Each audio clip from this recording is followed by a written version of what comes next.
Chapter 1114 of One Piece has it all, as it is a huge step towards the world filled with a sense of doubt from top to bottom, from leadership to the citizens living within it, and showcasing every unique perspective to the Vegapunk announcement that is now reaching every corner of the world.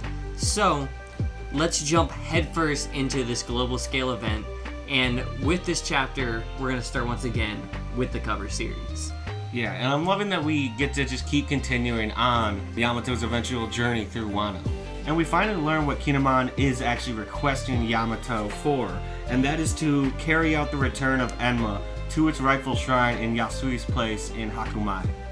And hopefully this will give us a chance to see more of the regions throughout Wano that we didn't actually get to see even during that long time that we spent in the island. Yeah, we spent 3 years worth of publication time, and we spent like a year worth in Udon alone. But yeah, it shows the whole route for the entire pilgrimage. It looks like it's going to start going through Kibi, and then end up back in the flower capital once again after dropping off the sword in Hakumai. And I really do hope we get to see more of Kibi. It's like one of the few regions we didn't really get to explore when we were in Wano, and I love that kind of environment space that they drew up for it on the map. So the fact we really didn't get to see any of it was kind of disappointing. And I think that's maybe what he's trying to do, is get a bit of a best of both worlds situation to still showcase this world he built. And with that being said, we finally get a chance to turn our attention towards the chapter, starting first, as always, with the title.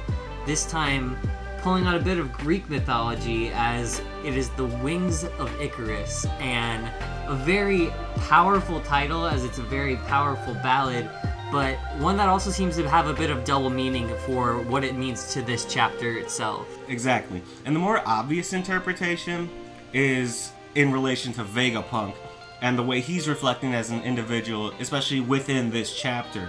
As someone through creation and intuition that was actually able to reach a power closer to the gods than anyone before him, or at least in his time. And through that desire and what eventually becomes a sense of almost greed and overambition leads to his eventual downfall and death. Absolutely. He flew too close to the sun, as he says even later in this chapter. But the other interpretation of it, which I find a bit interesting and is often overlooked, is there was a second warning that Daedalus had given to Icarus as well when flying, as to not fly too low to the ocean so as to be swallowed up by the sea. And if that were to be the interpretation and the gods are the ones that have to come down, we see so in the gods themselves finally touching down on the lower realm with Saturn and now all of the Gorosei present at Egghead, almost in an effort to re-establish themselves and save their social standings, and at the same time they're kind of getting swallowed up by the chaos of the world in the process of doing so. So a very, very well thought out title by Oda for this one. Absolutely. He really took his time, both with that and the artwork, because let's just jump into page 1 and give a huge shout out to Oda's eye surgeon, because incredibly detailed, beautiful drawings of the new Marine HQ and specifically Sakazuki that starts off this chapter, and even without dialogue we really can take a lot from it. Absolutely, you're right. That level of detail in the artwork that have been coming out in the recent chapters is incredible. And whether that's just the eye surgeon or that Oda had this planned out for a long time, Little column A, little column B. just taking the time to appreciate the artwork for what it is something that I think everybody should take the time to do amidst the chaos that's happening on the panels themselves. Seeing Sakazuki sitting there, taking in this message, and not saying a word, in fact, it doesn't even look like he's even fazed that much, is almost more terrifying for a character that you see almost consistently fuming and yelling. He's so angry, he's calm. It's almost as if he's internalizing, I knew part of this, I had my suspicions, and now I get to know. And he's probably, you're right, just seething beneath it all. But there is a bit more of a vocal reaction from some of the other Marines on the same panel, calling Vegapunk out for the mayhem he's going to be causing with this message. Because regardless if people believe him or not, this is going to cause panic. And one notable Marine that we do see that stays a bit more silent is Hina, standing in the middle of the screen.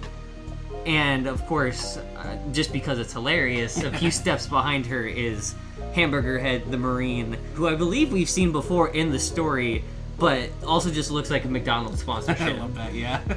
And then we jump inside what you pointed out is most likely Terry's bar in Mocktown. And as per their namesake, they're mocking everything that they hear and making fun of him that how could he be the smartest man in the world? This is ludicrous, what he's saying. It's almost as if a part of them just can't believe in the fantastical world they take part in, no matter how much they see that should tell them otherwise.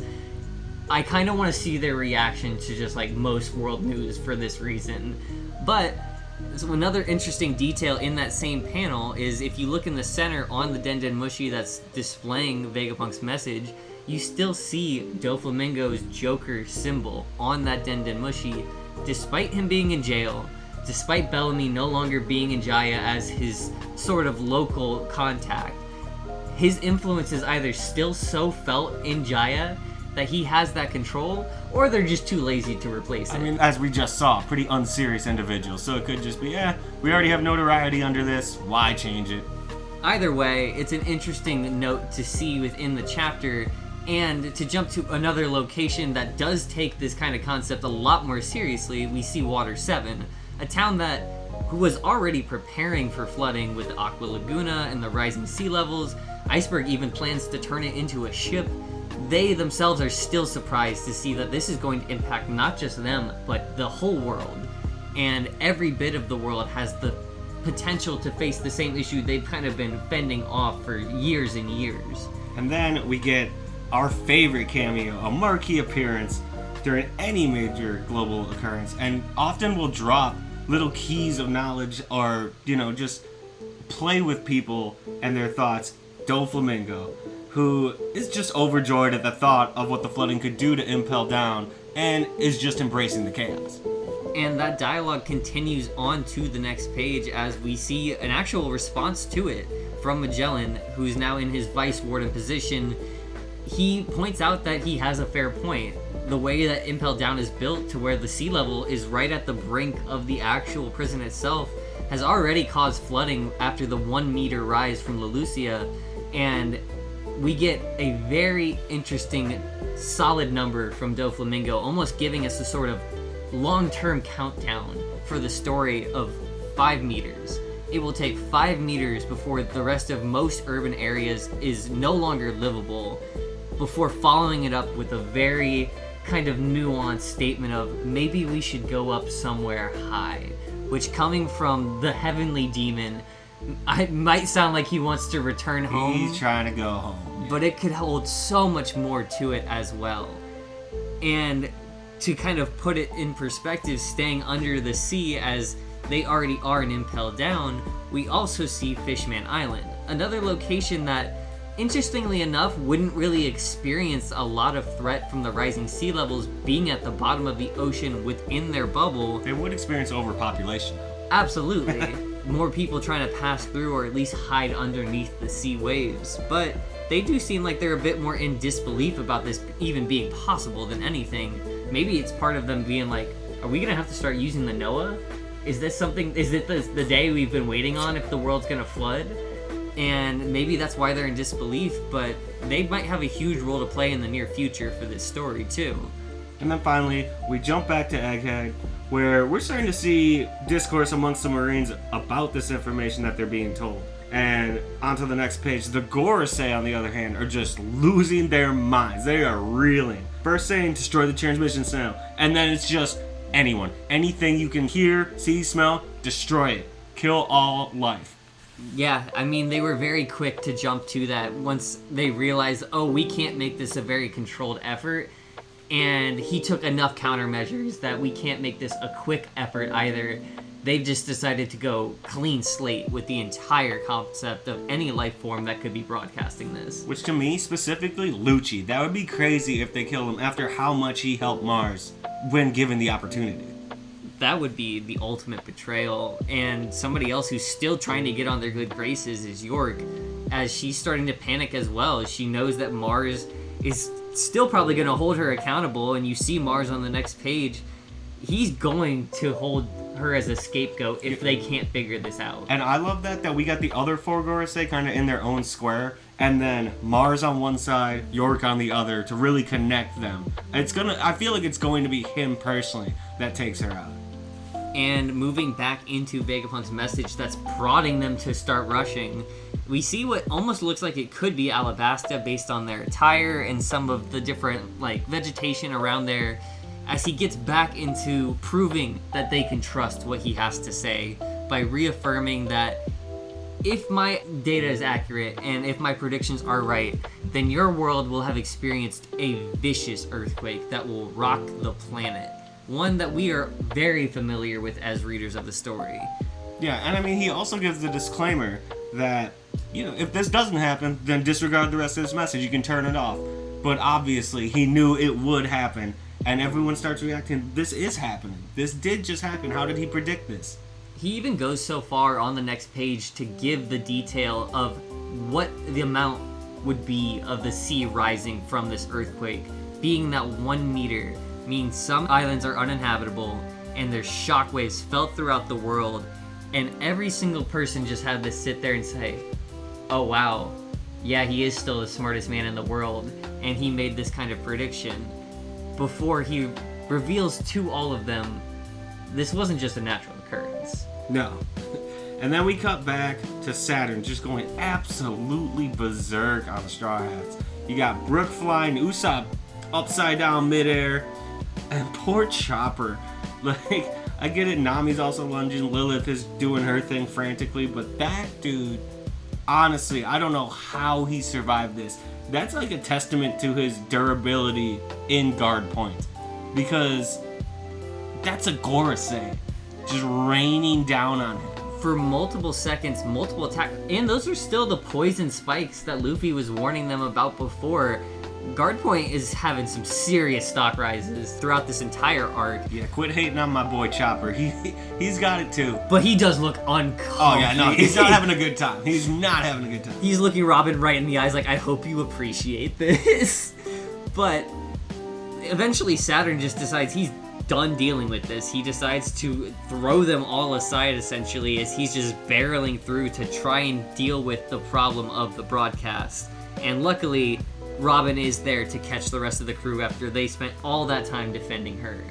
Yeah, and it did seem weird that he abandoned them, but we learned pretty quickly he wasn't just doing it to get away. He had a very specific purpose, and that was to find the power plant as he reaches out to Mars. And the moment he hears, oh, you're not there yet? I'll get there.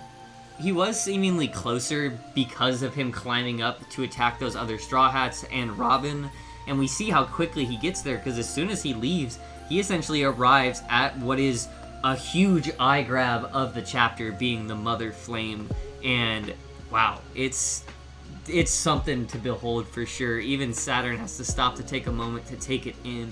And it's juxtaposed so perfectly with Vegapunk explaining that his first sin began as a dream for, as he says, a source of endless eternal energy to push the world forward into the future.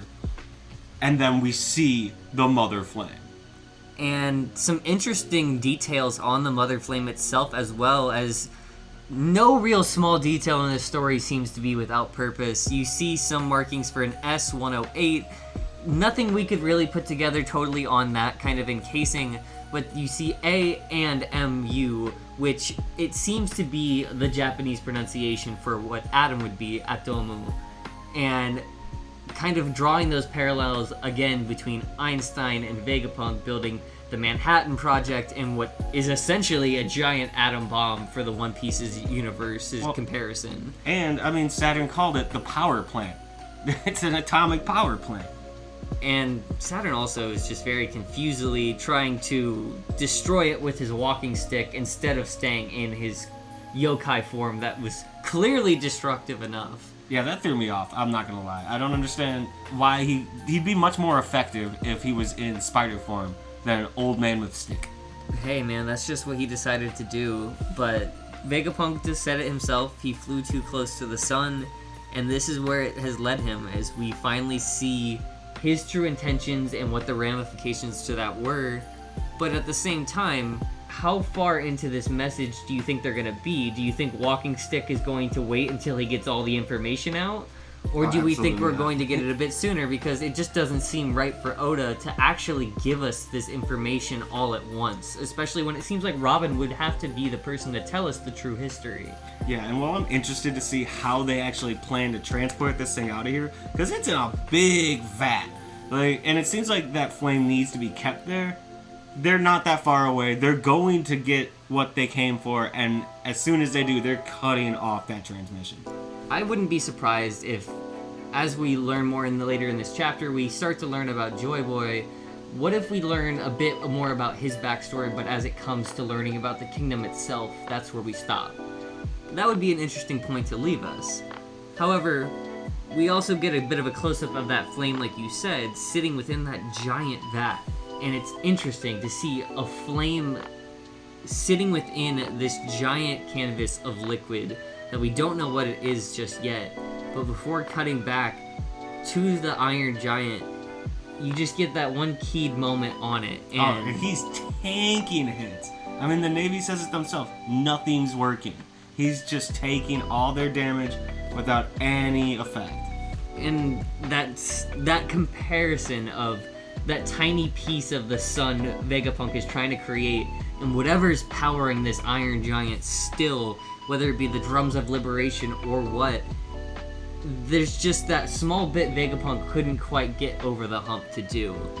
But he does have something he can still share. As we move on to page 10, Vegapunk finally drops one of those One Piece buzzwords that just always sets the community on fire, being Void Century. As soon as he says those words, it lets everybody know that not only is this just a piece of time, this is not something that people often give a name to, this is not something they even tell some of the higher-ups about. Yeah, we see that when we cut back to Marijois. Even some of the Celestial Dragons. This is a foreign concept to them. They've never heard of it before.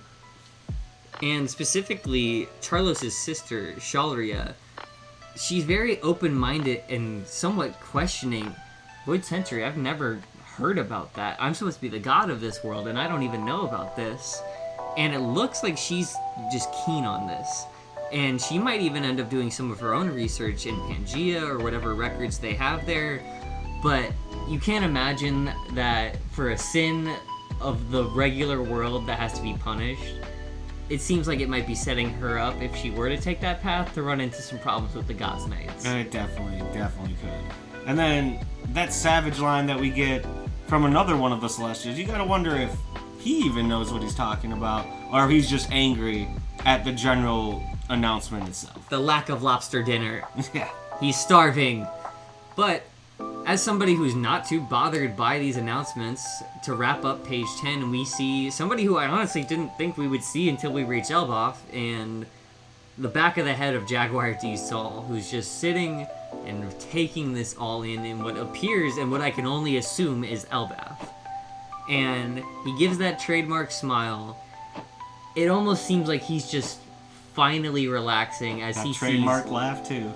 all the work of Ohara finally come to fruition and being brought to the public knowledge. And he's so happy. He can just finally sit back and relax. But he's not the only interesting face we get to see in this chapter. Yeah, after all of this, we again do our little scope around the world. We check in on Orangetown, and we see their mayor outside of the pet shop with our favorite beloved dog. That's Choo Choo. He's sitting right in front of his own fountain, and he's sitting with his brave owner, Mayor Boodle. Boodle. We've been spending so much time saying this man's name since we've been recording this, and I'm okay keeping this in here. But Boodle. It might seem like it's an interesting choice to include just like one of the first towns we see in the story, but I always found it very interesting that this was the first location Luffy liberated citizens from an oppressive power, being Buggy. And it's honestly a lot worse in the live action that they're like chained up in a circus, but the Buggy Wall is destroying their town. Luffy gave them that liberation again, and they're hearing and seeing this. They know that Luffy didn't kidnap and kill Vegapunk, so they're listening to this message intently. Then there's a really brief panel of Margaret at Amazon Lily, as Vegapunk basically explains that he continued down his rabbit hole of betraying the world government in order to actually do research and start to learn about the Void Century. But he didn't do so without giving credit to those brave researchers, historians, and archaeologists of Ohara who gave their lives to uncover and protect this research, and isn't subtle about it either, as Robin and the remainder of the crew is shown at the exact same time, shown carrying that torch of Ohara herself. And as we continue to see more and more places throughout the One Piece world, we'd like to ask, where thematically does it make the most sense within the next couple of chapters for us to see next?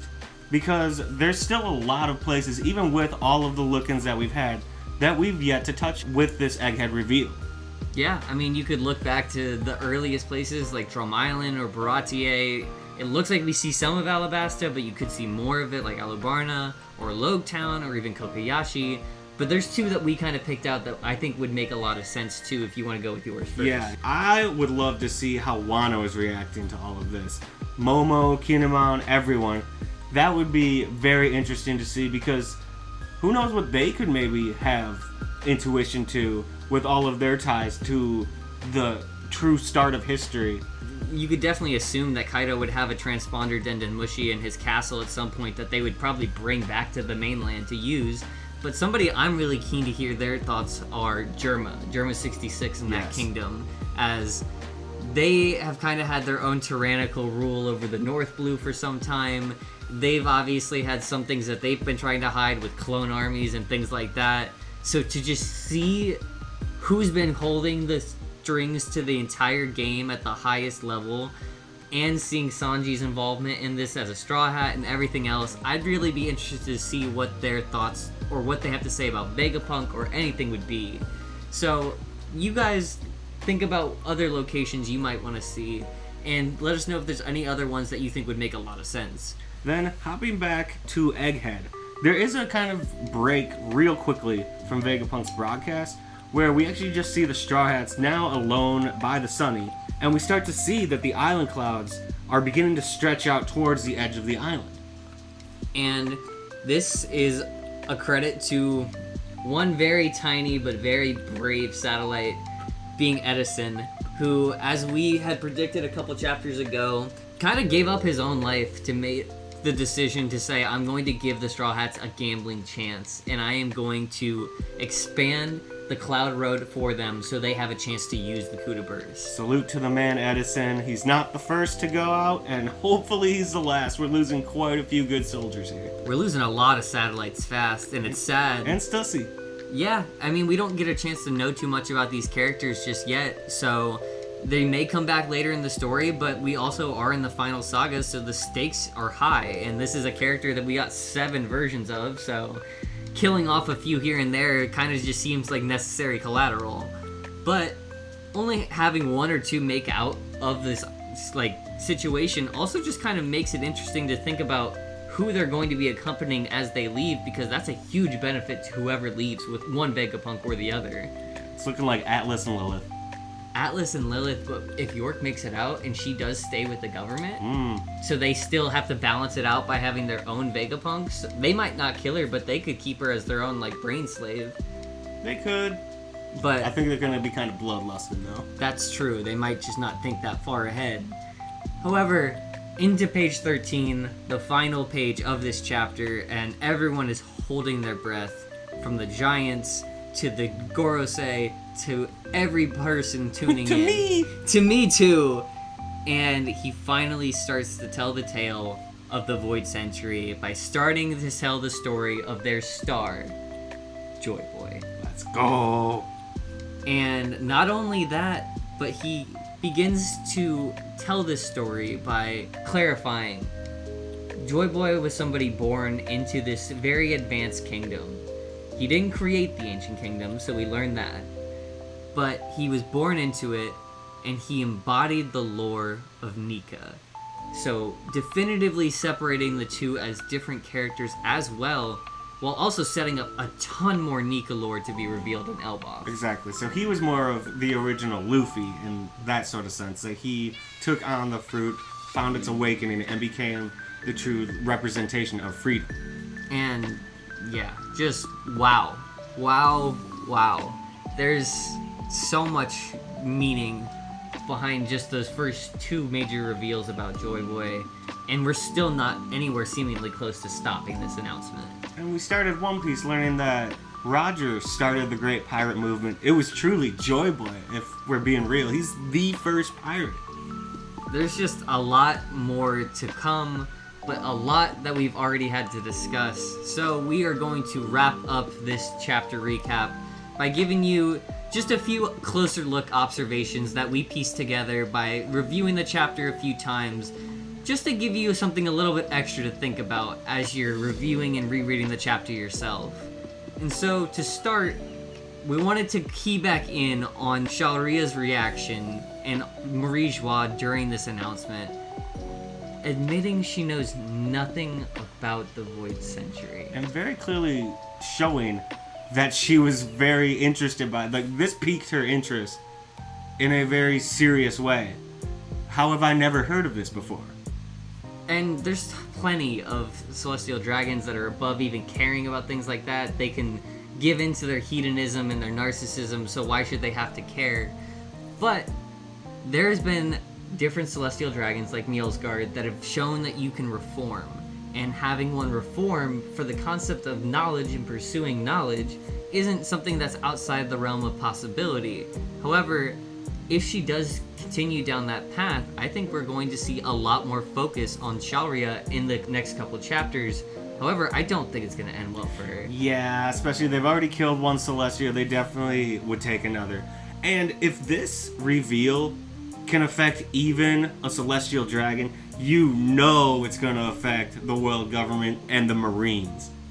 It's likely going to be the crux for what is eventually going to be the split. We've seen so many different Marines throughout the story in one camp or the other. We've even seen Sword, which is people that denounce their Marine membership if they need to, so they can act on their own accord because they know limitations. Hearing just how evil the forces are that they are supporting when they are the military force for that group is going to lead a lot of people to say, I'm not okay supporting that. Right, because there are a lot of Marines who truly want what's best, who are good people. There's no way they'll stand by that. And so I think that's going to create maybe a potential civil war even within the Marines that we could see before the final war, that's going to kind of set those final pieces into those sides. Maybe you see Kobe and Smoker come to the side of the Straw Hat side so they can support what they really believe in. Revolutionary Army also about to capitalize big on this one. Yeah, I mean, between the obvious panic of the Gorosei and everyone else in the world, there's a lot of people that are going to be on board with joining that cause. Yeah, but on the flip side of that, especially with the quick cut that we got back to Marie Joie as Vegapunk was revealing the Void Century of Emu, you gotta believe he's not gonna just sit back and let this happen. Both for the Gorosei Circle and for the world when they rise up, there's going to be an extreme response from the top. It seems like we are just getting started in terms of what the grand scale of these events is going to be like. So, we just want to ask you guys one question as a takeaway. Let us know, what do you think about Joy Boy being the world's first pirate, and what potential motivations do you think he could have even have for walking away from this super advanced, super collaborative and peaceful seemingly kingdom to take him to sea in the first place? Let us know what you think his potential motivation was down in the comments below. Like the video if you enjoyed, or if we were able to show you something you didn't see in your first read through. Subscribe so you can come back for more content like this in the future, and as always, be crew.